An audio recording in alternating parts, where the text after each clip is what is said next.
8h37, a conversa de redação com a participação de Júnior Moreira, Eduardo Costa, Rita Mundim e o cientista político Malco Camargos. E também com a sua participação, ouvinte da Itatiaia, por meio do WhatsApp do jornalismo. É o 999967074. Bolsonaro é incluído no inquérito das fake news após as declarações dele que colocam em dúvida a segurança das urnas eletrônicas e acabou subindo o tom contra o TSE numa dessas últimas declarações. Na Câmara, a comissão faz a análise final do voto impresso. Júnior Moreira, bom dia. Bom dia, Kátia, bom dia pro Eduardo, pro Malco, pra Rita que estão chegando ao Conversa de Redação. Kátia, sobre essa questão da inclusão no inquérito das fake news, que todos nós concordamos da última vez que falamos sobre esse assunto, que algo precisava ser feito, né? Não dá para colocar suspeição em cima do sistema eleitoral se você não tem provas. Não dá para eu falar que a Kátia, sei lá, roubou um carro ali fora se eu não tiver provas. Se eu não tiver provas, eu não posso falar uma coisa dessa. Se eu não tiver provas, eu estou incorrendo num crime de injúria, difamação, enfim. Aí a gente precisa entender melhor o Código Penal nessa história. Então, Bolsonaro falou que tinha provas, colocou em dúvida o sistema eleitoral e não tinha provas. Até agora não apresentou. Ontem tentou falar um negócio de um relatório, enfim, uma confusão danada, uma interpretação muito própria da realidade, né? Mas fato é que da boca dele saiu na live da semana passada que ele não tinha provas sobre o assunto. Quando você faz uma denúncia desse tipo, desse tamanho, que é colocar o STE, ou melhor, o TSE, né? As instâncias, os mesários, todo mundo que está envolvido na eleição, o exército que faz o transporte das urnas, todos os técnicos, coloca todo um sistema sob suspeição, você tem que responder, né? Você pode falar o que você quiser, eu posso falar o que eu quiser aqui, mas também posso ser processado. Da mesma forma agora, o Bolsonaro é incluído então nesse inquérito. Vai dar alguma coisa?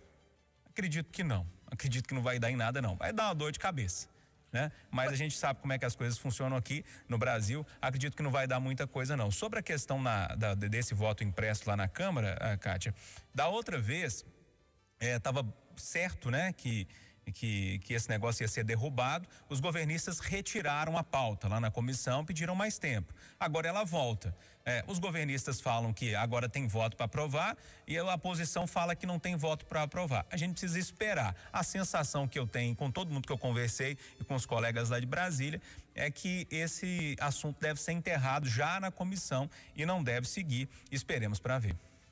Professor Malco Camargos, bom dia. O Júnior, no resumo da fala dele, acredita que não deve dar em nada legalmente. Você concorda também, vai nessa linha? E politicamente, quais podem ser as consequências para o presidente Jair Bolsonaro? Bom dia, Kátia, bom dia, Júnior, Eduardo, Rita e ouvintes. Eu sou mais pessimista em relação ao presidente do que o Júnior está falando. Eu acho que quando ele age em cima de outras instâncias, principalmente no TSE, ele abre espaços para furar o bloqueio que ele tem com o procurador da República e com o presidente da Câmara dos Deputados, que impedem que prospere os mais de 120 pedidos de impeachment na casa. Nós não estamos falando mais de crimes cometidos durante o exercício da presidência, e sim de um crime eleitoral, e ele pode ser condenado por isso e pode sofrer então, pode inclusive ter a sua candidatura impedida pelo Superior Tribunal Eleitoral. Nós avisamos aqui, né, que a irresponsabilidade do presidente poderia ter um preço caro para ele. E a fatura chegou bem rápido. A ação do STF e do TSE foi rápida e o grande problema é que Bolsonaro fez como sempre faz, subindo o tom e lançou novas ameaças, né? Quando o Júnior falou que o presidente deu declarações ontem assustadoras, e foram mesmo, né? O presidente disse que poderia agir fora das 4 linhas da Constituição. Ou seja, ameaçou com o juramento que ele fez de respeitar a Constituição brasileira. Eu acho que é importante o presidente saber que nós, cidadãos, não temos nada a ver com seus desvaneios e que a responsabilidade dos seus atos é dele e que não queira dividir com cada um de nós. a defesa de mudança na forma de se apurar o voto, tem sido discutido no Congresso Nacional o lugar apropriado para isso. Eu acho importante nos posicionar com relação a isso. A Rita tem falado aqui que ela não é contrária a melhorias no sistema eleitoral, que ela não é contrária à urna eletrônica. Eu também não sou contrário ao voto auditável, só não acho necessário neste momento. Agora, outras mudanças que estão sendo discutidas no Congresso Nacional, principalmente na mudança do nosso sistema eleitoral para o chamado destritão, esta mudança eu sou completamente contra e nós falaremos sobre esse tema aqui no Conversa de Redação ainda nos próximos dias.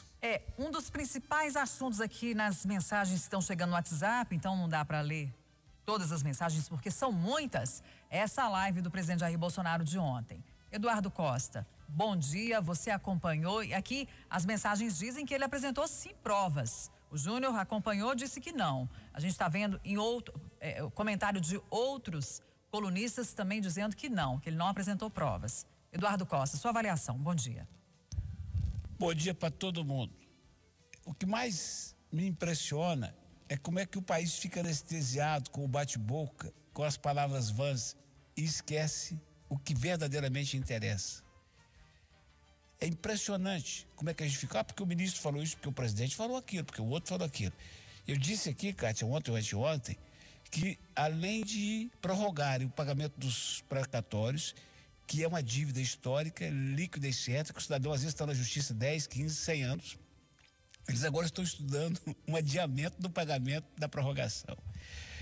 Hoje eu vi nos jornais que a Câmara está votando a alteração para diminuir a fiscalização do uso do dinheiro do fundo eleitoral, esse que pode ser de 2, de 4 ou de 6 bi. Eu vou repetir, tem um poderoso dono de partido aqui em Minas, Luiz Tibé, é o relator da reforma eleitoral. Isso vai dar em alguma coisa, gente? Eu vou repetir, a mulher do Pablito, Gleice, salvo engano que é o nome dela, deputada federal, o Pablito até outro dia era o representante do INPM. O departamento que hoje é que é a Agência Nacional de Controle do Minério. A mulher dele agora é a relatora do Código Mineral lá em Brasília. Ô, gente, essas bravatas do presidente, do ministro Alexandre, desses ministros, desses poderosos, elas são o bode que colocam na sala pra gente. E o couro está comendo. E os caras estão aprovando tudo que querem. Eu vi falando, por exemplo, Kátia, que com a desculpa de criar o auxílio emergencial, vão adiar o pagamento dos precatórios, que é, na verdade, para sobrar 34 bi, para aumentar o pacotão de verbas que saem que vem para reeleger essa patotada do Centrão. O negócio cresce assustadoramente a nossa capacidade de indignação e estão lá todos cuidando do próprio umbigo. E para fechar, pedindo aos céus que eu não tenha que falar sobre Jair Bolsonaro nos próximos 30 dias do Conversa de Redação e nem de Alexandre Moraes, eu conheço muito pouco Brasília, Kátia, mas quero dizer para o ouvinte que nunca fui lá, que a Praça dos Três Poderes tem esse nome porque está de um lado o Palácio do Planalto, onde trabalha o presidente, do outro o Congresso, onde tem o presidente da Câmara e do Senado, e do outro o Supremo Tribunal Federal. Todo santo dia eu me pergunto qual a dificuldade de um desses senhores levantar da cadeira, andar 100 metros, pegar o presidente do outro poder, andar mais 100 metros e chegar no terceiro e conversar. Todo santo dia eu me pergunto isso, Kátia. E fico me imaginando se essa gente administrasse a minha casa. Deus do céu, Kátia. Rita Mundim também está com a gente. Oi, Rita, bom dia. Essa inclusão do presidente Jair Bolsonaro no inquérito das fake news pelo Supremo Tribunal Federal. Pois é, Kátia, bom dia a todos. A gente já vem falando isso aqui, há uma briga entre os poderes por mais poder. Então, cada poder quer ter mais poder do que o outro. E isso tem acontecido no Brasil, no meu modo de entender, porque esse governo é um governo reformista. Então, essas reformas que estão em curso, elas estão para serem praticadas há anos, há décadas, e nunca foram colocadas na mesa. Quando você mexe naquilo que ninguém mexia antes, você contraria vários interesses e contraria grupos que estão há décadas nos poderes e manejando esse paizão de Deus. Mas eu estou falando tudo isso para voltar na necessidade de mudança da cultura do brasileiro. O brasileiro tem que querer evoluir, o brasileiro tem que querer mudar. Evoluir, mudar, reformar, faz parte do mundo. Nós ficamos parados no tempo com essas famílias, com essas oligarquias, manobrando e controlando o Brasil. Então, na hora que chega algo que é diferente daquilo que sempre foi, causa muita perturbação, e o presidente Bolsonaro, por maiores que sejam os defeitos dele, por mais que ele fale o que não deveria falar, a postura dele de ser porta-voz dele mesmo, ele é um vetor de mudança. Querendo ou não, agradando ou não, ele tem sido um vetor de mudanças. E essas mudanças, muitas incomodam muita gente, e ele quer, inclusive, reformar, mudar, melhorar, né, a qualidade e o controle do voto. E aí, outros poderes acham que ele está agindo contra a democracia. Auditar o voto, controlar o voto, não é contra a democracia. Agora, a forma é que pode ser questionada, mas a intenção não. Belo Horizonte, Kátia, pois não? Porque acho importante, porque como são os ouvintes que estão dizendo que sobre a fala dele ontem que comprova que houve a fraude, mais uma vez o TSE emitiu uma nota à imprensa, e é importante que os cidadãos possam consultar no site do TSE, onde desmente o presidente Bolsonaro, mostrando que em 2018 a invasão que houve no sistema em nada se relaciona com a apuração das eleições no Brasil. Só uma parte, Kátia. Então, houve uma invasão, nós todos assistimos ao vivo e a cores a lentidão da apuração por causa da invasão. Onde tem fumaça, pode ter fogo. Rita, desculpa, a invasão foi pós-eleição, não foi durante a apuração, foi em outro momento. Durante a apuração, houve uma lentidão que nunca tinha acontecido antes na apuração dos votos, Malco. Isso aí eu estava assistindo, fiquei por conta sentadinha assistindo, ao vivo e a cores. E houve uma demora, um delay do próprio Barroso em vir a público a esclarecer o que estava acontecendo na demora da apuração. Certo? Tem réplica, tréplica? Acabou, né? É importante dizer, a invasão não foi relacionada à apuração. A invasão que o Bolsonaro propagou ontem foi no sistema do TSE, mas não se refere à apuração das eleições. Acho que é importante que o ouvinte saiba disso e acompanhe as informações que o TSE, o órgão responsável pela apuração das eleições do Brasil, com a auditoria da Polícia Federal e de vários órgãos dependentes, tem publicado a nós todos. Belo Horizonte pode criar espaços públicos para amamentação. Júnior Moreira, a intenção parece ser excelente, afinal, o que se fala é da necessidade de uma responsabilidade compartilhada no aleitamento materno, não só a responsabilidade da mãe. Mas precisa mesmo que a mulher fique no local reservado para poder alimentar o seu bebê? Kátia, lá na roça o pessoal fala muito que de boa intenção o inferno tá cheio, né? Então, por intenção, a gente vê onde que a gente vai parar. Kátia, tudo bem, pode ter uma boa intenção nessa história aí. Mas você acha que realmente é necessário esconder a mulher na hora que ela está dando o alimento ao filho, ao invés de naturalizar esse ato? Eu posso responder? Você fez uma pergunta. Claro que não. Eu tenho uma bebê de 6 meses e a hora que ela demonstra que quer mamar, independentemente do ambiente que eu estou, ela se alimenta. E não tem nada de sensual no ato de amamentar, não. A gente está alimentando a criança. E foi assim com a Catarina, é assim com a Heloísa e, assim, eu não tenho vergonha. É claro que algumas mulheres podem, mas aí por questões culturais, se sentirem constrangidas. E podem buscar seus espaços, elas fazem como elas bem entenderem. Agora, o ato de amamentar é uma coisa natural, é a alimentação para a criança. Então pronto, ao invés de esconder a mulher na hora que ela está amamentando, vamos tentar naturalizar isso, mudar nossa cultura em torno dessa situação. Rita Mundim? Olha, é um assunto polêmico porque existem culturas e religiões, né? Então a gente tem que respeitar, como você disse, Kátia, no meu entender é um ato natural, né? Agora, na tentativa de colocar todo mundo na mesma página, a gente pode ir contra tradições, religiões. Agora, se criar um espaço é democrático, aí cada um é o livre-arbítrio. Se a pessoa se sente à vontade de uma forma espontânea e natural de amamentar o seu filho em público, ok. Mas se tem gente que não, que crie, né, que haja um espaço. É o livre-arbítrio e o exercício da democracia. Cada um faz o que se sentir mais confortável. Eduardo Costa, você acredita que a intenção é boa, que na verdade vai dar mais liberdade para as mães? Kátia, o que eu ia dizer você já falou. Então, o bebê vai escolher a hora que a mãe está perto de uma unidade de saúde da prefeitura para poder mamar? Eu não gosto, sabe, de criticar projetos de vereador, porque ele está no exercício da profissão. Outro dia eu critiquei aqui a CPI da BH Trans, que estava trocando o nome da empresa. Agora apareceu um fato novo ontem, que eu considero importantíssimo. Criado um comitê para avaliar o custo do transporte, eventual redução da passagem, eventual investimento da prefeitura. Gostei. Isso é uma conversa séria. E se for séria, é legal. Agora eu quero salientar que a única importância que eu considero nesse projeto é que a presidente da casa, Nelly, a quem eu respeito, trouxe o assunto para discussão. E é sempre bom, ainda mais nesse mês, discutir o aleitamento materno, a importância do aleitamento materno, a qualidade nutricional do leite materno e o tanto que é sagrado. Agora, Nelly, não se ofenda, tá? Eu acho que esse é mais um daqueles projetos bobagem que a Câmara aprova. Bobagem. Nós temos lei demais, gente. Cátia, nós temos uma lei que foi aperfeiçoada em janeiro desse ano, que estabelece normas de acesso dos cadeirantes aos bens públicos. Pergunta para um cadeirante como é que é tomar um ônibus hoje numa estação dessa.